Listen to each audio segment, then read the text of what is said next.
계시록 13장 18절 지혜가 여기 있으니 총명인 자는 그 짐승의 수를 세어보라. 그 수는 사람의 수니 666이라. 새끼양 같은 두 뿔 가진 짐승. 이 미국은 장차 모든 사람들로 무엇을 받도록 강요할 것인가? 계시록 13장 16절 17절 저가 모든 자 곧 작은 자나 큰 자나 부자나 빈궁한 자나 자유한 자나 종들로 그 오른손에나 이마에 표를 받게 하고 누구든지 이 표를 가진 자 외에는 매매를 못하게 하니 라고 성경은 예언하고 있습니다. 계시록 14장 9절에도 만일 누구든지 짐승과 우상에게 경배하고 그 이마에나 손에 표를 받으면 그도 하나님의 진노의 포도주를 마시라고 했습니다. 여기에 나오는 짐승의 표, 사람의 수, 짐승의 수에 대해서 오늘 말씀을 살펴보도록 하겠습니다. 그럼 여기 말한 바 두 뿔 가진 짐승이 경배하라고 강요한 그 짐승은 어떤 짐승일까요? 계시록 13장에 말한 이 첫째 짐승, 곧 표범 같은 짐승은 다시 말해서 법안권입니다. 그러면 짐승의 우상이란 또 무엇입니까? 자기의 교리를 강제로 사람들에게 복종시키고자 국가의 권력을 도움을 구함으로 생겨난 이 배교한 개신교들의 단체를 말합니다. 또 모든 사람들로 그 오른손에나 이마에 표를 받도록 하는 이 짐승의 표는 또 무엇입니까? 이는 다름 아닌 법안권의 건의의 표정인 사람의 계명인 위로를 의미합니다. 이 사실을 증명할 만한 기록이 로마 가톨릭교의 발행한 교리 문답 가운데 있습니다. 우리는 이 문답 가운데서 위로인은 가톨릭교의 권위를 나타내는 표, 즉 법안권의 표임을 알 수가 있습니다. 그러므로 누구든지 일요일에 관한 그릇된 교훈을 옳게 여기고 그날을 경배일로 기념하고 그날에 예배드린 자는 짐승의 표를 그 이마에 받는 자여 오른손에 받는 자니 그러한 자는 결국 짐승의 뒤에서 조종하는 사단에게 순종하고 경배하는 것입니다. 이 두 뿔 가진 짐승, 이 미국은 장차 남녀노소 빈부귀천을 막론하고 온 국민들로 하여금 첫째 짐승의 표, 일요일을 제7일 대신 준수하도록 강요하는 운동에 앞장설 것입니다. 그 명령에 불순종한 자에게는 경제적인 매매의 자유를 박탈당하게 될 것이고 심지어 죽임을 당하게 될 것을 계시록은 예언하고 있습니다. 계시록 13장 15절 짐승의 우상에게 경배하지 아니한 자는 며칠이 다 죽이게 하더라 했습니다. 총명 있는 자의 지혜가 어떤 수를 세는 데 있어야 한다고 했습니다. 이 표는 곧 짐승의 이름이나 그 이름의 수라. 지혜가 여기 있으니 총명 있는 자는 그 짐승의 수를 세어보라.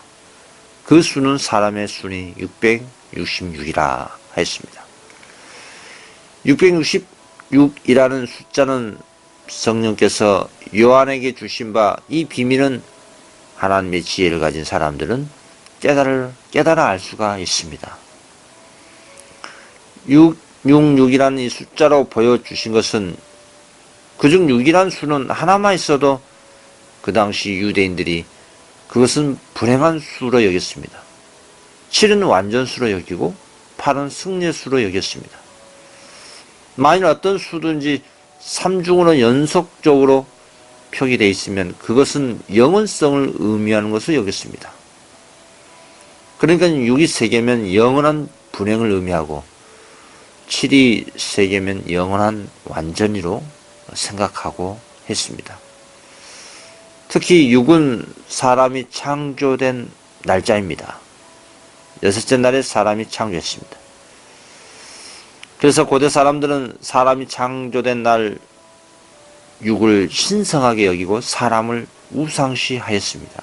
이리하여 666은 사람의 수라 하였으니 이는 하나님의 교회에 대하여 불운의 특별한 사람의 이름이거나 혹은 직분의 이름이라는 것을 알 수가 있습니다. 또한 천주교 성경의 번장 18절 밑에 666에 대하여 다음과 같이 주의가 있습니다. 그의 이름에 수사적 문자가 이 수를 조성한다 했습니다. 로마 가톨릭교의 최고 권위자의 이름 중 제일 중요한 것으로는 이 비카리어스 힐리데이라고 했습니다. 이래서 이 이름의 글자 중에 나타나는 숫자적인 로마자의 수를 합하면 틀림없는 로마 가톨릭 법왕의 자칭하는 이름의 수, 곧 사람의 숫자 666을 이루고 있는 것입니다. 이를 우리말로 번역하면 하나님의 아들의 대리자라는 뜻입니다.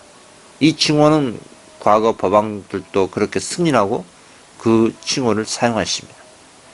666은 짐승의 수라고 했으니 그 짐승의 단체가 누군지 알려주는 것이고 또 사람의 수라고 했기 때문에 인간 중심의 단체, 조직을 알려주고 있는 것입니다. 특히 짐승의 표는 계시록 13장 짐승의 일과 경배와 관련된 것입니다. 666은 짐승이 누구인지 알려주는 표상적인 힌트일 뿐 666 자체의 비밀이 있는 것이 아닙니다. 이 두 뿔 가진 새끼 양은 건세를 받아 짐승의 우상으로 어떻게 할 것인가? 계시록 13장 15절 저가 건세를 받아 그 짐승의 우상에게 생기를 주어 그 짐승의 우상으로 말하게 하고 또 짐승의 우상에게 경배하지 아니한 자는 몇친이 다 죽이게 하더라. 그렇습니다. 이 두 뿔 가진 새끼 양 미국은 처음 건국될 때는 그 품성이 순진하고 어진 새끼 양 같은 나라였습니다. 그러나 세월이 지난 후 사단의 충동을 받아 그 국가의 성질도 변화되고 칼에 상했다가 살아난 짐승, 이 법왕권 같은 성질을 가진 단체를 옹호하고 국민들의 자유를 억압하며 어떤 종교적 의무에 복종하도록 강제할 것을 암시하고 있습니다. 이 종교적 의무에 복종토록 강요함을 거절하는 그때에는 국가 법률 위반으로 판단하여 처벌하게 될 것이란 것이 성경 계시록의 예언입니다.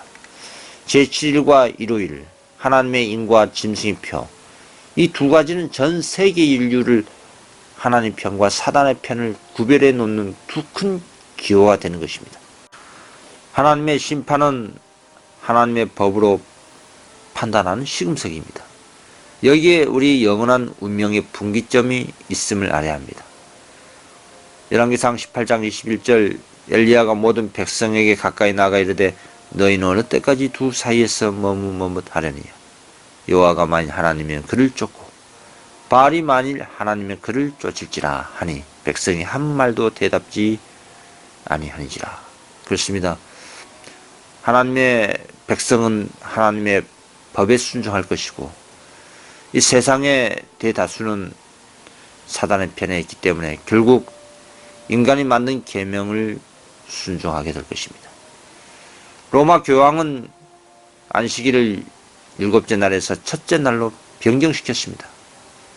그는 피조물이 그의 창조주를 기억하도록 주어진 바로 그 계명을 변경시켰습니다. 법안권은 10계명 중에 가장 큰 계명을 변경시켜서 자신을 하나님과 동등시하려 하였고 심지어 하나님보다 자신을 더 높이려 하였습니다.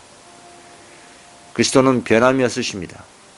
그러므로 그분의 율법도 변할 수 없는 것입니다. 그러나 로마 교황은 변치 않고 거룩하며 의롭고 선한 하나님의 율법을 변경하고자 하므로 자신을 하나님보다 더 높이고자 했습니다. 그는 하나님께서 거룩하게 하신 날을 짓밟고 자신의 건의로서 일하는 엿새 중 한 날로 그 날을 대신해 버렸습니다. 그리고 온 열방은 짐승을 따르고 있는 것입니다. 이 짐승의 표, 법률로 이룰 준수를 강제하고 온 세계에 진정한 안식일에 관한 사실이 밝히 나타난 때에는 하나님의 명령을 어기고 로마교의 명령과 다름이 없는 명령을 복종하는 자들은 이로써 하나님보다도 법왕을 높이는 것이 되는 것입니다. 물론 짐승의 표는 지금 받는 것이 아닙니다. 국가의 법률로 이룰 법령을 강제할 때 사람들이 고의적으로 하나님의 십계명 제7일 안식일을 알면서 사람의 계명을 일요일을 지킬 때 짐승의 표를 받는 것입니다. 아직 아무도 짐승의 표를 받은 자는 없습니다. 시험하는 때는 아직 이르지 않았습니다. 모든 교회에 참된 그리스도인들이 있습니다. 로마 가톨릭에도 예외가 될 수 없습니다. 저들의 빛을 받아들이고 넷째 계명에 대한 의무를 깨닫기까지는 아무도 정죄를 받지 않습니다. 그러나 거짓 안식일을 강요하는 율 법령이 반포되고 셋째 천사의 크게 외친 소리가 짐승과 그 우상에게 경배하는 것에 대하여 사람들에게 경고하고 그러한 때에 거짓 것과 참 것을 분명히 구별한 선이 그어질 것입니다. 그때까지도 계속해서 넷째 계명을 범한 사람들은 짐승의 표를 받게 될 것입니다. 다니엘서도 짐승에 의해서 하나님의 법이 변개될 것을 예언하고 있습니다.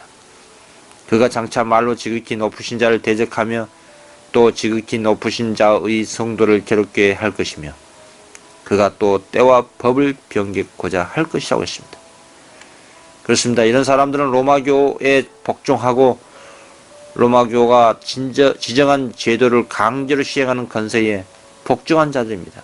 그리고 짐승과 그 우상에게 경배한 자들입니다. 이리하여 사람이 하나님께서 당신의 건의의 표라고 선포하신 제도를 버리고 그 대신에 로마교가 자기의 최상권의 표로 정한 것을 높이는 때에는 그로 인하여 그는 로마교에 복종하는 표, 짐승의 표를 받게 되는 것입니다. 이 짐승의 표를 알면서도 고의적으로 짐승의 표를 선택하여 하나님의 계명이 아닌 인간의 계명에 순종한다면 그 결과는 어떻게 되겠습니까? 계시록 16장 2절 첫째가 가서 그 대접을 땅에 쏟으며 악하고 독한 헌대가 짐승의 표를 받은 사람들과 그 우상에게 경배한 자들에게 나더라. 계시록 19장 20절 짐승이 잡히고 그 앞에서 이적을 행하던 거짓 선지자도 함께 잡혔으니 이는 짐승의 표를 받고 그의 우상에게 경배한 자들을 이적으로 미혹하던 자라. 이 둘이 산채로 유황불 붙는 못에 던지고 라고 하였습니다. 그렇습니다. 세상의 거민들은 전혀 존재하지 않았던 것처럼 되거나 아니면 치료 불능의 종기와 말라빠지는 역병으로 고통을 당하게 될 것입니다.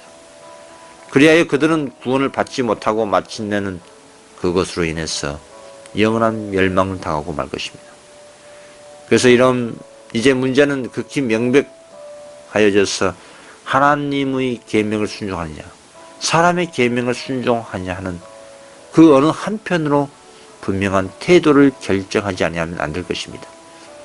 인류에게 지금껏 주어진 가장 두려운 경고가 계시록 14장의 셋째 천사의 기별에 포함되어 있습니다. 자비가 섞이지 아니한 하나님의 진노를 초래한 것은 무서운 죄임에 틀림없는 것입니다. 이처럼 중대한 문제에 관해서 사람들이 모르고 있어서는 결단코 안 될 것입니다.